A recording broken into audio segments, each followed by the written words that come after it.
Okay, so what's up? So, nung last video ay, ano ba yun? Crude operation, create, read, update, delete, gamit yung Flash SQL Alchemy. And yung ginamit natin database ay SQLite. Pero ngayon, ang gagamitin natin database ay MongoDB. So, kaiba siya, hindi siya parang SQL. Ang tawag sa kanya, no SQL. So, kasi hindi siya hindi siya RDBMS, hindi siya relational. Parang kumbaga pag mga MySQL tsaka Postgres, naka-store siya in tables. Yung MongoDB naka-store siya parang by JSON documents. So parang by dictionary. So yun yung ating gagamitin ngayon. So try ko lang muna siyang copy ko lang to kasi yun din yung gagamitin nating code. Bale, i-update lang natin yung configuration nung sa database. So, papalitan natin siya ng MongoDB gamit yung PyMongo, Flash PyMongo. Kasi ito, Flash SQL Alchemy. Ayan. So, kinakopy niya yung virtual environment. Medyo matagal. So, meron ako ditong gayahan syempre. Kasi hindi ko kaya mag-code ng walang gayahan.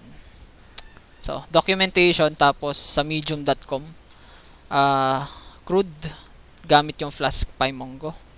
Tapos ito sa Stack Overflow kasi may import tayo para makapag find one. Parang i-convert natin yung ID sa object ID. Parang ganon. Yung string to object ID. So, ano ba? Okay. So, rename lang natin to Flask PyMongo.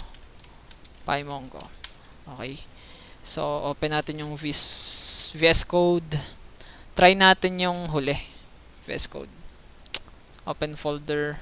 Flask PyMongo. So, ito yun. Flask PyMongo. Wait. Hindi ako, ito. Flask PyMongo. Select folder. Oops. Wait. Open folder. Flask PyMongo. Itong Flask na to. Okay. So, try natin siya. I-run muna. So, activate natin yung virtual environment. Scripts. Activate. Gusto ko palang matuto mag Linux command. Yung sa Linux. Parang masaya. Tapos, Python app.py. No module names Flash SQL Alchemy. So, okay. Pip install.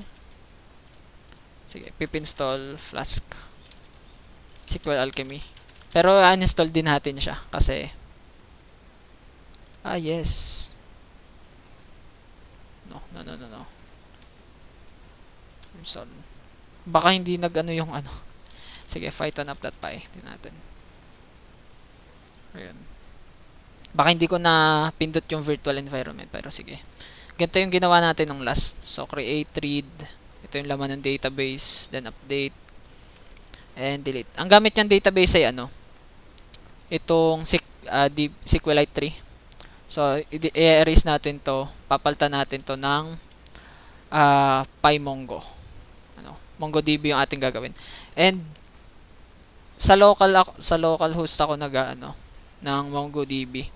Pero pwede kang mag-host parang database as a service sa MongoDB Atlas ang tawag. So sa yun sa internet mismo, pero nag-download ako ng MongoDB sa aking mismong computer para sa local host lang tayo magko-connect ng database. So MongoDB Compass, so type nyo na lang dito MongoDB download. Yun, MongoDB download. Ayan. Tapos nandyan, community, tapos next. Tapos, din tong MongoDB Compass. Okay. So, may ginawa na ako ditong server, localhost. So, ko-connect na lang natin. So, localhost 27017. Yun yung port number niya. Okay. So, alisin ko muna tong SQL Alchemy. Okay. Yan. Alisin ko din tong yan. SQL Alchemy. Ito din. Tapos, alin pa ba ito? User. Query all.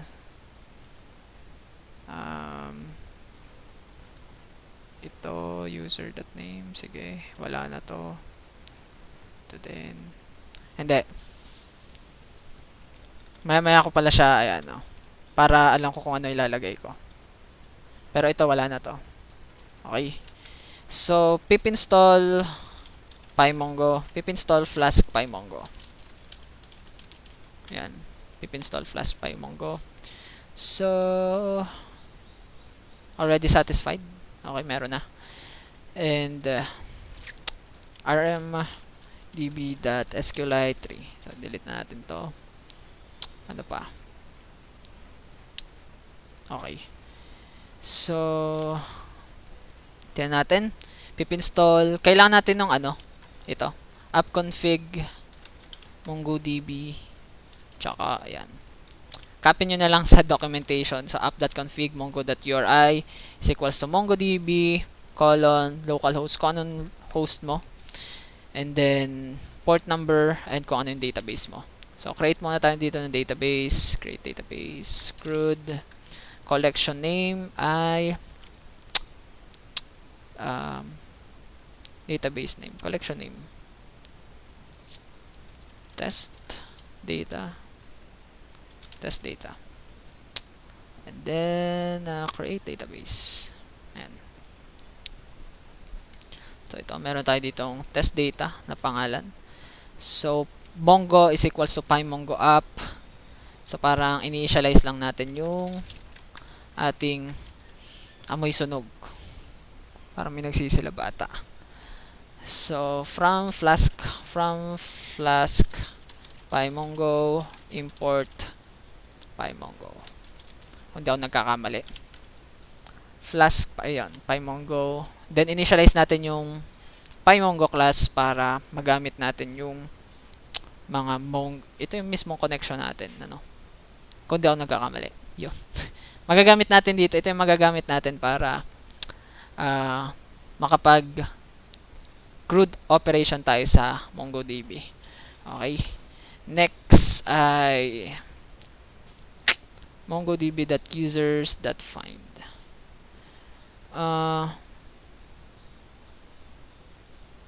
Okay. So, test data yung ating test data. Kasi ang collection nga pala ang tawag pag ano, pag collection ang tawag sa table dito. So, okay. So, ulit, na-delete ko yata yung database. Tapos, collection natin ay test table pala dapat. Test table. Or, ano ga maganda pangalan? So, test table na lang. Sige. Test table. Or CRUD na lang. CRUD. Ayan, maliit. Collection name. So, create database. Yan. Tapos, may CRUD tayong table. Next ay so index, sige nga, python app.py. Okay. So wala pa siyang mabubuo ditong mga data kasi wala pa eh. Kailangan muna tayo maglagay. So create, read, update, delete. So mga error pa to kasi wala pa tayong nilalagay. So, try muna natin mag-create ng user. So, name, age. So, tingnan natin. Dito sa medium.com, paano siya mag-create. CRUD operations. CRUD. db.operations. Insert one, tapos insert many. So, kailangan muna nating anong ating table, constant table. So, CRUD. Ang pangalan natin table ay CRUD eh. mongo.db.crud. Tama. mongodb.crud, db.operations. Yan. Collection name. And ang collection name natin or yung table natin, pangalan ay CRUD. Okay, so ito yung magagamit natin para mag-insert sa mismong table nito, yung crude. So, insert lang tayo ng isa based dun sa age. So, user is equals to name. So, name, tapos tsaka age. Okay. So, kasi sa MongoDB, dictionary yung mismong pinapasa natin. Kasi nga, na-store yung data in JSON format or parang dictionary nga sa Python. So, crude that insert one. Insert one lang kasi isang data lang naman yung i-insert natin. So, pwede namang siyang insert many. Tapos, di maraming i-ano niya. So, create tayo. Markbirds 20, tsaka Falkulan 20. So, try natin. Hindi pa natin siya mariread kasi wala pang data tayo. So, refresh natin. Crude. Okay, may dalawa tayong documents. Itong documents doon. Parang row, So, nandyan yung ating mga nilagay o markwords tsaka Falkulan. So, next ay read tayo. Paano pagre-read? Users.query all. Crude.find. So, users din yung... Oo nga pala. Nung last na video, ang ginawa ko kasi, yung... Nag-for loop pa ako dito para i-pass ko yung users. So, kahit yung query na yung ipasa mo dito. Kasi nga, nagfo-for loop di naman dun sa templates. So, users equals to crude. Ganito mag-read crude.find. Ayan. And yung find function, i-return niya lahat ng document. So, read. Ayan. Falkulan. So, madali lang siya. Next ay update na tayo agad. So, user.filter by. Update. Okay. So, same lang din. Users is equals to query. Ay, hindi. Ito. Users.query all. So, crude.find din. Dito. Ayan. Kasi, get request pa lang naman to eh. In-access pa lang natin yung update. So, yan. Next ay update.html. Ano bang inano dito? Update.html. So, yan. May links siya papunta dun sa post request dito. Update details. So, dito, ang punta niya. Kasi may int eh. So, yung ID dito, ang pangalan kasi dito ng ID ay underscore ID. So, papalitan natin to. Ayan, underscore ID. Pupunta siya dun sa update. Update details. Dito siya pupunta. Oo nga, kasi pupunta pa pala to sa form. Sige. So, gawin lang natin tong string kasi hindi na siya int eh. Puro string na siya. Ito, kung mapapansin nyo. Mahaba siyang ID. And may parang combination siya ng numbers tsaka letters. So, users.query. So, crude.find. Find one based dun sa filter ng ID. So, okay. So, may filter tayo ng ID. Filter is equals to paano ba tayo nag-find dito? ID is equals to ID. Okay. So, pag ganito, filter, wait lang. So, crude.find. Crude.find 1. So, filter. So, pag pinarint natin yung yung user. Tignan natin. Update details. Okay. Wait. Update. Pupunta siya dapat sa URL eh.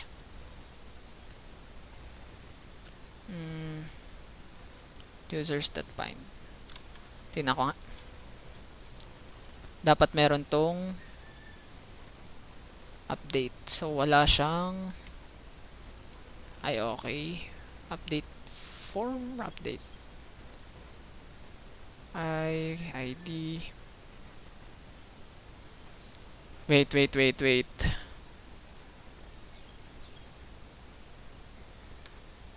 Pero may mark birds dun eh.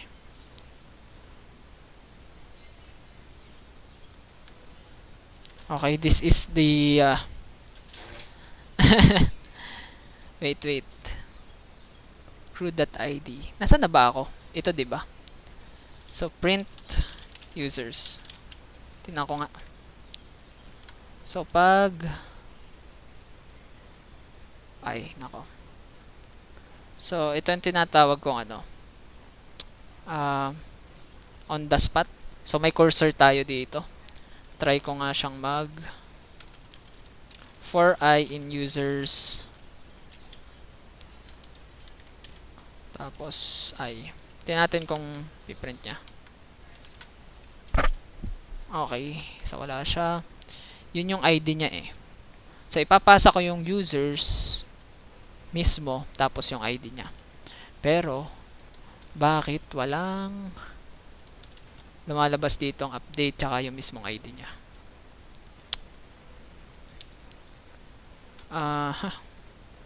Update. Ayun. Yun. Nagka-error lang yata. So nandito na yung kanyang ID. And ang problem natin ay kung paano ilalagay yung mismong information dito nung based dun sa ID. So, nasa na tayo? And dapat ito kasi dito siya pumunta eh. Dito siya pumunta. So, none yung nagprint natin yung user. So, kaya kailangan natin itong naka-store kasi dito object ID. Okay. Kung mapapansin nyo, object ID, hindi lang siya mismong string ng ID. So, kailangan natin siyang i-convert yung string sa object ID. Then, may import tayo based dito sa Stack Overflow flow. So, bson.objectID import object ID. So, yun yung class na yun. Yung kailangan natin. And, i-convert natin itong ID sa object ID. Ayan. Maganda yata to pag iisa yung yung fini-filter mo. Okay, so yun, nakita mo na. Yan, nakita na niya. So, ang sunod ay update. Update form. So, may value dapat ditong hidden, di ba? Hidden value. Value name ID. So, wala siyang value. So, kasi ito dapat ay underscore ID. Kasi yun yung format ng ID dito eh. So, pag nilagay mo yan, inspect natin. Okay, may value na siya. So, submit na lang yung kulang. Post request dito sa URL na to, which is ito. So, ang gagawin natin ay filter pa rin based dun sa ID. Tapos, filter is equals to object.id. Tapos, kailangan natin siyang i-replace eh. So, update. Kailangan nung mismong update na ilalagay natin. Update is equals to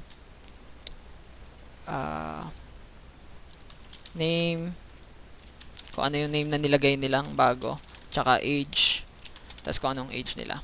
Tapos, crude.replace one.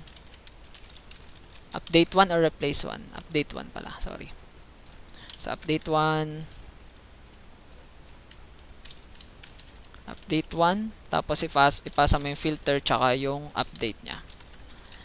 So, URL for update. Pasa lang din dun. Okay. So, try natin siyang mag-update ngayon. So, create update natin tong si Owen Falcolan. Gawin natin siyang 25 years old. Update only with with $sign operator. Sorry. Kasi kailangan natin siyang i-update ng gantong format. So ilalagay natin siya sa dictionary din. Tapos $sign set. Yan. Tapos 25. Ayan. Na-update na natin pag ni-read uli. Yan, 25 na. So, delete naman. Madali lang siya. So users that find all, crude that find i-ano mo lahat para yan. And kung magdi-delete ka ay parang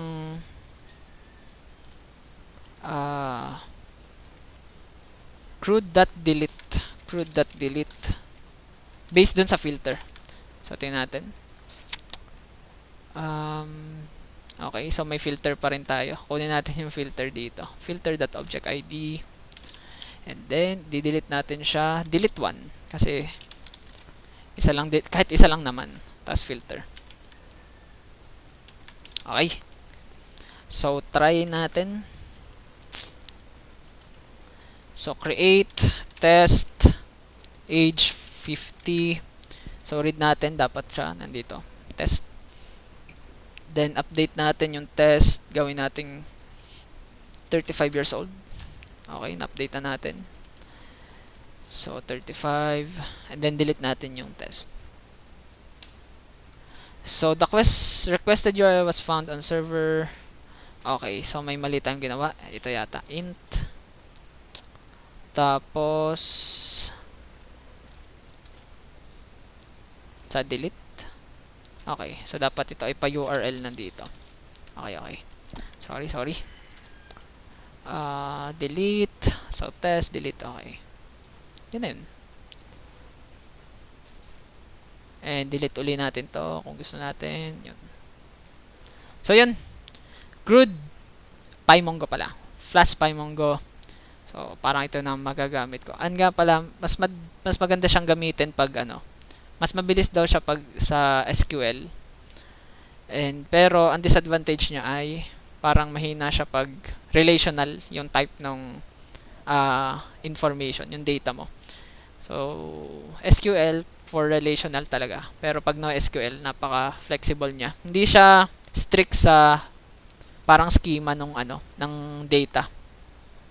So kahit hindi pantay-pantay yung fields mo sa JSON, okay lang. So yun, Flash PyMongo.